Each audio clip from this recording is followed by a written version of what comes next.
मैं विक्रम सिंह आप सभी दर्शकों का हेल्थ स्टार इंडिया चैनल पे स्वागत करता हूं। सभी दर्शकों से आग्रह करता हूं कि आप अपने स्वास्थ्य से जुड़ी प्रत्येक गतिविधि के प्रति सचेत रहें। आज हम दायल हॉस्पिटल एवं रिसर्च सेंटर रिंगस में हृदय रोग विशेषज्ञ चिकित्सक डॉक्टर रामलाल जी ओड़ा साहब से हृदय रोग से जुड़े एंजियोग्राफी विषय पर बातचीत करेंगे एवं धन्यवाद देंगे डॉक्टर साहब को कि इतने व्यस्त समय में अपने लिए कुछ टाइम निकाला। तो डॉक्टर साहब नमस्कार। नमस्कार सभी दर्शकों को। डॉक्टर साहब एंजियोग्राफी क्या है, एंजियोग्राफी टेस्ट से क्या पता चलता है? तो विक्रम जी, एंजियोग्राफी एक वर्ड है जो दो शब्दों से मिला हुआ है, एंजियो प्लस ग्राफी। तो ऐसे एंजियोग्राफी बोलें तो एंजियो किसी भी आर्टरी होती है, नस होती है, इसको आम भाषा में बोलते हैं, या रक्त वाहिका होती है, इसकी अपन जांच करते हैं और उसकी एक ग्राफ बनाते हैं। उसका ऐसा कुछ टेक्निक यूज़ करें जिससे उसकी फ़ोटो बन जाए, उसकी ग्राफ बन जाए, तो उसको अपन एंजियोग्राफी वर्ड यूज़ किया गया है। अब एंजियोग्राफी अगर हम दिमाग की कर रहे होते हैं तो उसकी ब्रेन की वेसल की एंजियोग्राफी हो जाती है। अगर गुर्दे की कर रहे हैं तो उसको रीनल एंजियोग्राफी बोल देते हैं। कई बार आपने सुना होगा कि उसकी हाथ पैर की नसें ब्लॉकेज हो गई, हाथ की ब्लॉकेज हो गई, तो उसी हिसाब से उसकी लिम्फ की एंजियोग्राफी बोलते हैं। उसी तरह से अगर कोई कार्डियोस्ट आपको एंजियोग्राफी की बात बोलता है तो वो जनरली बात कर रहा होता है कि आपके दिल की, हृदय की या हार्ट की जो एंजियोग्राफी होती है, हार्ट को जो ब्लड वेसल सप्लाई करती हैं जिनको कोरोनरीज बोलते हैं, वो कोरोनरी एंजियोग्राफी। तो एंजियोग्राफी की जनरली दो टेक्निक से करी जा सकती है। आइधर सिटी स्कैन से, आप बहुत बार सुनते होंगे कि एक सिटी स्कैन से एंजियोग्राफी कराई थी हाथ पैर की, तो उसको बोलते हैं सिटी एंजियोग्राफी। और हम जो डायरेक्ट एंजियोग्राफी करते हैं जिसको हम कन्वेंशनल एंजियोग्राफी या साधारण एंजियोग्राफी बोलते हैं, वो हम एक छोटे से तार बारीक पाइप होती हैं, प्लास्टिक की पाइप्स होती हैं, कैथेटर बोलते हैं जिनको हमारी भाषा में, उससे करते हैं, तो उसको coronary angiography, conventional coronary angiography बोलते हैं। क्या एंजियोग्राफी ब्लॉकेज को दूर करती है सर? जनरली एंजियोग्राफी ये केवल जांच है, वो केवल इसका एंजियो मतलब आर्टरी और उसका ग्राफ बना के हमें देती है। हम उसके अंदर एक आर्टरी के पास पाइप ले जाके एक डाई डालते हैं, डाई से उसकी फ़ोटो आ जाती है। जनरली 99.9% वो किसी ब्लॉकेज को दूर करने का तरीका नहीं है, वो केवल एक जांच है। उससे ही ये पता चलता है हमें कि इस आर्टरी में इतना ब्लॉकेज है और इसमें ये आर्टरी में ब्लॉकेज है या नहीं है। जनरली इतना ही होता है, ये ब्लॉकेज को हटाने का नहीं है। तो एंजियोग्राफी किस तरह के रोगियों के लिए ज़रूरी होती है सर? देखो, हम यहाँ पे एंजियोग्राफी की बात कर रहे हैं, वो हम बात करें हार्ट की एंजियोग्राफी की, कोरोनरी एंजियोग्राफी की। तो जो भी पेशेंट आते हैं कई बार कहते हैं कि चलने फिरने पे छाती में दर्द होता है, चलने फिरने पे सांस फूलता है, या उनकी कोई ईसीजी करी तो ईसीजी में कोई दिक्कत आती है, तो उनके हम ओपीडी बेसिस पे एंजियोग्राफी करते हैं।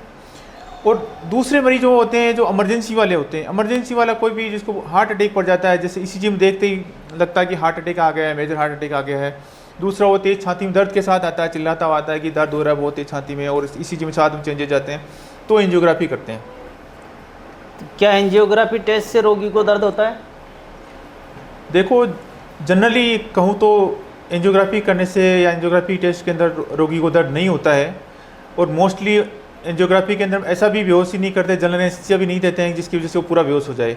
हम उससे बात करते रहते हैं, हम केवल वहीं पे थोड़ा सा सुन करते हैं जहाँ से सुई चुभोते हैं, तो इसको लोकल एनेस्थीसिया वर्ड यूज़ करते हैं।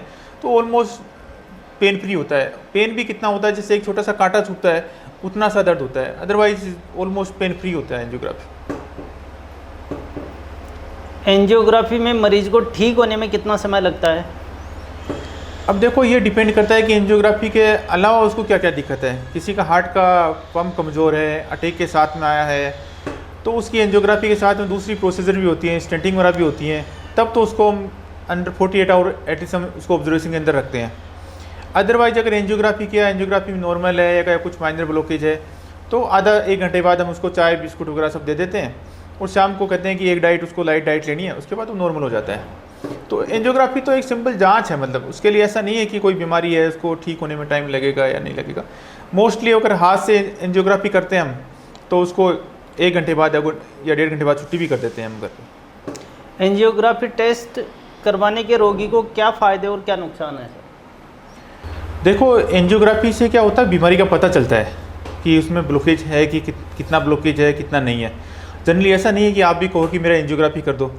एंजियोग्राफी से पहले कोई तकलीफ होनी चाहिए, जैसे आपको तेज़ चलने पे सांस फूलना, छाती में दर्द होना, या आपकी ईसीजी में कोई दिक्कत आ रही है, या आप हार्ट अटैक के साथ में आ रहे हैं, या फिर आपका TMT जो स्ट्रेस टेस्ट है वो पॉजिटिव आ रहा है, या आपका इको जो हम कर रहे हैं उसके अंदर हार्ट का फंक्शन जो है वो कमज़ोर आ रहा है। तो ये कुछ इंडिकेशन होते हैं जिसमें हम एंजियोग्राफी करके देखते हैं कि कोई आर्टरी में ब्लॉकेज की वजह से तो ये सब दिक्कतें नहीं हो रही है।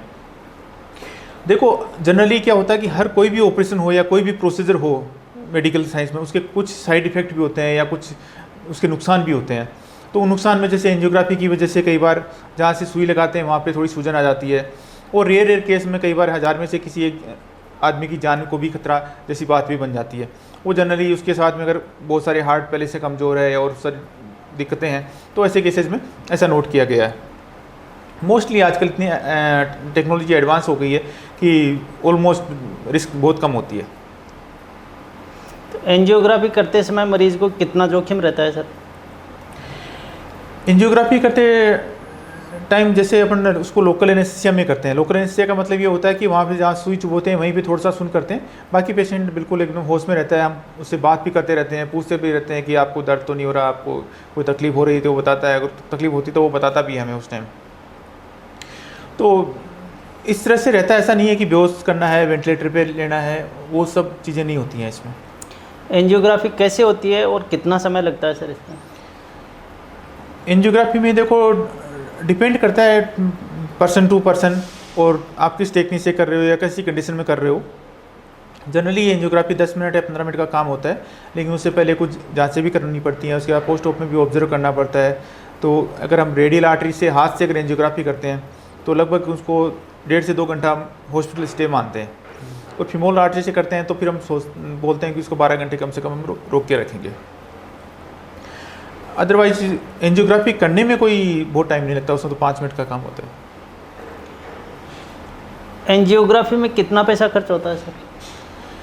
देखो ये कितना पैसा खर्च होता है ये वाली बात centre to centre different centre के लिए अलग अलग है। आप जयपुर में जाओगे तो कहीं पे आपको 12,000 भी है, 10 भी है, 15 भी लेते हैं, और डिपेंड करता है। लेकिन हमारे यहाँ पे अगर दाइल हॉस्पिटल की बात करें तो हमने एक पैकेज सिस्टम बनाया हुआ है जिसमें एंजियोग्राफी भी शामिल है, इको भी शामिल है, ब्लड की जाँचें शामिल हैं, साथ में ICU का जो स्टे है अगर एक दिन 24 आवर तक रुकना है, ये सब कुछ मिला के केवल डिस्चार्ज की मेडिसिन को छोड़ के 9,000 रुपये का हमने पैकेज सिस्टम बनाया हुआ है।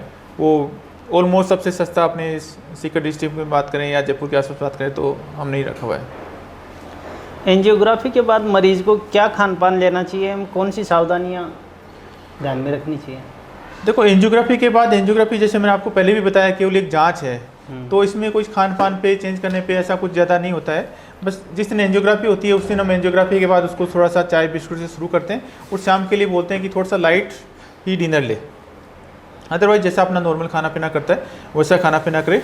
जो भी उनको डायबिटीज़ है, हाइपरटेंशन है या हार्ट की कोई डिजीज है, उसके हिसाब से जो खान पान बताया हुआ है वही फॉलो करे। एंजियोग्राफी कोई खान पान को चेंज नहीं करती है। तो दोस्तों आज हमने एंजियोग्राफी से जुड़ी महत्वपूर्ण जानकारी आप सभी तक पहुंचाने का प्रयास किया है। आशा करता हूं कि आप हमारी जानकारी से संतुष्ट होंगे। सभी दर्शकों से निवेदन करना चाहूँगा कि हेल्थ स्टार इंडिया चैनल द्वारा दी गई जानकारी को शेयर करें, ज़्यादा से ज़्यादा लोगों तक पहुँचाएँ। आपका एक शेयर किसी की जान बचा सकता है। अगर चैनल को लाइक, फॉलो एवं सब्सक्राइब नहीं किया है तो तुरंत शेयर सब्सक्राइब करें।